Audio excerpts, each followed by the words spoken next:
Hello and welcome. It's Greg Milner here at Worldwide Salon Marketing with this week's Salon Owners on Fire Business Booster webinar. With me today is a salon owner who's certainly done a bit of business boosting over the past year or so. She's taken her business to new heights over the past 12 months, certainly. Anita Clements from Twisted Desire in Brisbane. Welcome, Anita. Hello, thank you, Greg. Anita, we're going to be talking about something that aggravates almost every salon owner, and that's clients not showing up for appointments and how to stop that happening. But can we just have a little bit of background first? You've been a WSM member for nearly 18 months now, Anita. What's happened in your business in that time? I've learned how to market my business hugely, which I knew nothing about initially, but I feel I've moved from the transition from hairdresser into, I feel like a businesswoman now, which is strange because there's some days that I still feel I've just got my head above water, but I'm feeling more like a businesswoman because I feel I've got you guys, you have my back, and that makes a big difference. That was an area that I wasn't really good at. So what changes have actually happened in your business? Take us through some of the growth things that have happened. It's been quite substantial. I've always loved and recognised the value in our regular customers. So I've always tried to do VIP nights and Christmas parties and different things. The biggest change in the last 12 months is that these events are now quite profitable. They were always a bit of fun, quite a lot of work and a bit of time, but they're quite profitable now, and I never had that sort of a result earlier on. I can see a big change in my staff as well. They're quite excited and interested in marketing now and trying new tricks. So that's quite fun. Yeah. So with all of the tools and the strategies and the guidance you've had as a member, you've learned how to turn those events into profit rather than just fun. Yes, we're making money now, which is nice. It's a good feeling. It certainly is. Well, the subject of this webinar is how to take money from clients up front, and I guess the first benefit of that, or one of the benefits of that for you certainly, is that being able to take money from clients up front for various things has helped enormously in levelling out the highs and lows in your cash flow, hasn't it? It certainly has, and it was something I was very nervous about initially. Particularly with my regular clients, but it's just second nature now. It's how we do business. Any sort of membership, VIP night, any sort of event at all, or promotion that we do is all about selling packages for money up front. And it evens out the cash flow for us. Beautiful. And it's quite easy, and quite funnily enough, the more we do it, the clients are now asking us, what are you doing for Christmas? What's the next thing? So they're more than happy to pay up front. Terrific. Well, let's go back to the subject of the subject that puts fear into a lot of salon owners, and that is preventing no-shows by taking deposits. Take us through how you implemented that and when you did it and what effect it had. We implemented this strategy probably January last year, just after Christmas. We copped quite a blow from not a huge number, but a substantial amount of no-shows during what I call my golden time. That put quite a hole and a big divot in our budget. So I decided that I'd seen enough and read enough on your web page, and decided that I needed to do something, but I was extremely nervous about implementing this to our regular customers because I didn't feel they needed to be penalised for things that people that were just trying the salon for the first time had created. So I decided to start small, and we charge any new client that's having something chemical done to their hair or using a substantial amount of time for a formal style or something like that, our deposit is $150. And it's now become a script at the front desk that all the staff know how to run through it. We actually role play it so that it just comes quite naturally. And we keep it really, really simple. We repeat back the time that they were after, the service that they were chasing, and to secure that spot, we need a deposit of $150. Would you like to do that on MasterCard or Visa? And most people don't blink. They're quite happy to pay it. So you actually give them a yes or yes question at the end. You say, would you like to pay that on Visa or MasterCard, not would you like to pay that? No, yeah, it's a how would you like to pay that? But we even tell them how we'd like them to pay that. Yeah, correct. So what did that do to your no-shows when you implemented that? Oh, it's been amazing. We don't get nearly as many no-shows now, and quite honestly, we're very understanding. If someone's ended up in hospital or been in a car crash, we're not going to hold that. We aren't really ruthless with it, but it's completely prevented the time wasters that book up a good amount of time, and I may have to get another staff member in to cover it. Another lady's missed out on that spot because she really wanted it, and we couldn't fill it within a few minutes. So it's eliminated a really big hole in the salon profit. It was almost like a leaky drain that got plugged. That's how it felt. And what difference did that make then to your overall turnover? Well, we're sort of filling our days with quality clients, the sort of clients that we want to come to the salon. So the turnover has become a lot more stable. We're not seeing big peaks and troughs every month when we look over the cash flow. Just before we go on, for the people who are attending, feel free to ask me or Anita any questions by typing your question into the chat bar down on the right-hand side, and we'll attempt to answer them as quickly as we possibly can.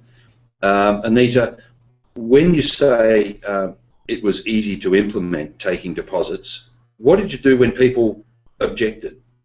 Oh, we've had a few, and it certainly kicks the confidence out of our apprentice or a softer team member who cops it. But they're not the sort of clients that we want. I'm not worried. If people aren't prepared to pay, and we've heard every excuse from I don't have a credit card to that's outrageous. There's no way I'm paying. I don't even know if you can cut my hair properly yet. Those sorts of things, and that's okay. I've always told the girls to smile because you do sound nicer when you're smiling, and to let the client know that, or potential client, that our door's always open. If they change their mind, that's not a problem at all. And if they still want us to do our hair and not pay a deposit, that's okay too. They can just pop in anytime. And if we're free and can fit them in, we'd be more than happy to do that. So it's just booking up that time. Yeah, so it's more a case of securing the appointment rather than leaving it to chance. Yeah. So it's actually a benefit for the client. Yes.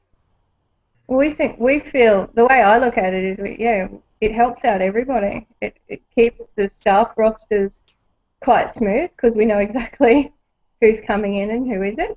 And it keeps the clients accountable. They're not going to bump us off because they got, theatre tickets or something has come up that they would rather do. And it just makes our days run so much smoother. Plus, once they pay a deposit on the bottom line, it's good for business because they don't forget they've paid it, but they're more than happy to buy shampoo and upgrade that service because their actual bill is now $150 less that day that they come in. And when you've had clients who have not paid the deposit, refused to pay the deposit, has it cost you any business? No, because a quality client will take that spot.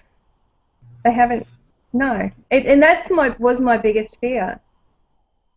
With the business, you do. Your fear is people won't like me. They'll start saying bad things about me, and it's been quite the reverse. People, it creates what you talked about earlier with scarcity, and how serious we are about our service and what we provide. And it's made us a little more exclusive to the salon down the road. And what do you do when somebody pays a deposit and then still doesn't turn up? What's the process then? We make it clear it's a non-refundable deposit if they don't give 24 hours notice. If they give us 24 hours notice, absolutely we will refund that deposit because I can generally fill that spot. We actually haven't had one. It's not quite been a year, but we haven't had one that hasn't shown up and demanded their money back. I haven't had that happen. I'd love to hear from someone if it actually has happened, but that hasn't happened to me yet because the ones that pay their deposit and have booked that spot are really serious about keeping it. So it positions you from a point of view of strength, doesn't it? Definitely. And it prioritises their hair appointment to every other appointment that might crop up in the next 24 hours. They've paid the deposit, so they'll sooner change their lunch arrangements or other things that they've made to keep the spot where they've paid the deposit. Yeah. Let's talk about, I mean, that's one way of taking money up front from clients, and it's a way of preventing no-shows. But you've discovered lots of other ways of getting money up front from clients. Can you take us through some of those? Yeah, we do quite a few. When we have our quiet period, probably once a fortnight, I do a big text out to everybody. So all of those offers that are on the text, if they're not booked within the next 2 days, so if there's and the staff know there's a 48-hour bracket that they have to make those bookings to fill up that quiet spot, they're more than welcome to use them if they pay up front. So we'll book them for 2 weeks' time or next week, but you need to pay for it now. And our regulars love that if they get a bargain. That's another way we do it every fortnight easily with little text deals. VIP nights, I learnt how to get a lot of money up front on VIP nights, and they've become really fun now. Just selling packages for booking and paying on the night. So take us through one of your most recent VIP nights. What happened there? Most recent one was a blonde night, so it was quite a specific target clientele. We had 2 packages available that night, and if you booked and paid on the night, you were entitled to this, looked like an amazing package. They were amazing packages, but I didn't discount anything in the packages. It was all value adding, and we had many bookings that night. We've done 2-for-1 voucher deals at Christmas time. That's always money up front. These are all ways we get money up front from our regular clients. Yeah. Which is great. So with your VIP night, for example, are you happy to talk about how much money you took up front on that night? The last one was just over 3,000. So I think it was low 3, so maybe 3,200. Yeah, that would have been very close to the figure. And that was within it's a 2-hour party. And that was just simply from 2 packages. But the build up to that was pretty big too. We had our Schwarzkopf representatives and educators there that night talking about the products that we use and how these packages were tailor-made to suit this product and how it would benefit them. And they couldn't wait to book in. So you didn't discount, you just took all the money up front? Yep, on the 2 packages. One was a foil package, one was a blonde all-over regrowth package. And yeah, they were more than happy because they got to speak with us personally that night and the Schwarzkopf educators, and we could tailor-make their recipe that we would use for those if they booked that appointment. So it was, yeah, very, very easy. And what about Christmas? We're coming up to another Christmas, big time of the year for salons. You see most of your clients in that month of December, the 3 weeks before Christmas. What Pretty about much all of them. Yeah, all of them. So what do you do for the expected slump in January? I loved the Christmas tree promo that you did last year, so we'll be doing that again this year. We're prepping currently for a hair show at a local street festival that we did last year as well. So part of that, other than the fantasy hair show that we put on, we have a stall, and for those 3 hours we sell 2-for-1 vouchers. They're only valid January, February and March, next year. So a lot of them are gifted. We've had local businesses ask about these 2-for-1 vouchers to gift their staff, which is great.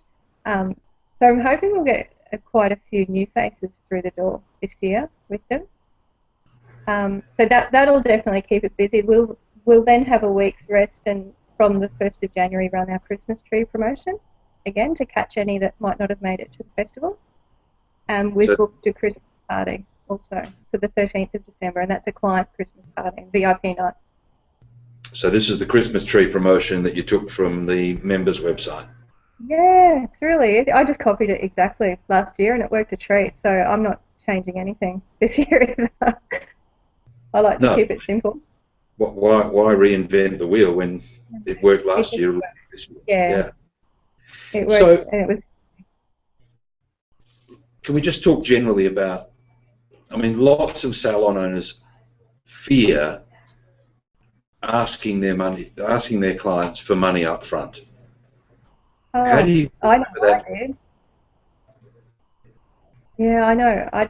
I was really worried about it.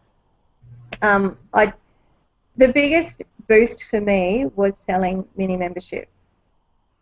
That's where I saw a substantial number of clients actually busting because we made it sound like it was so scarce. It was scarce. We only had so many numbers, but we made it that they had to pre-register, and I would personally call them the day before, and they were ringing me that day because you can only get through so many in between clients I was doing that day, and they were afraid they'd missed out on these memberships, and they were selling for hundreds of dollars. So for me, that was the first taste of, wow, they're quite happy to pay up front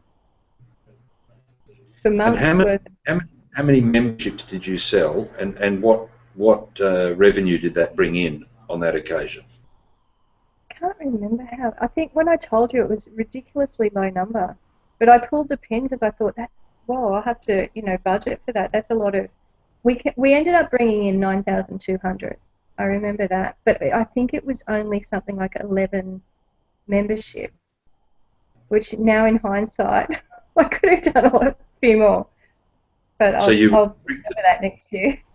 So you restricted it to 11 memberships, and you had $9,000 was made up from 11 clients.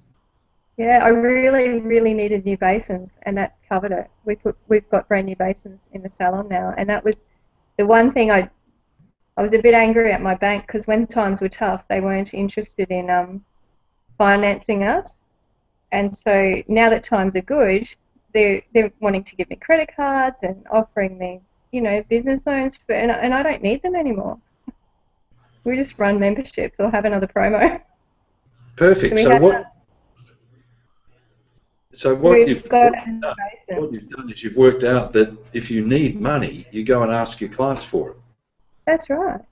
And it becomes a game. It's quite fun with BAS and all your bills that are coming up. You think, well, how can I do that really quickly? How can I get that sort of money by that time frame?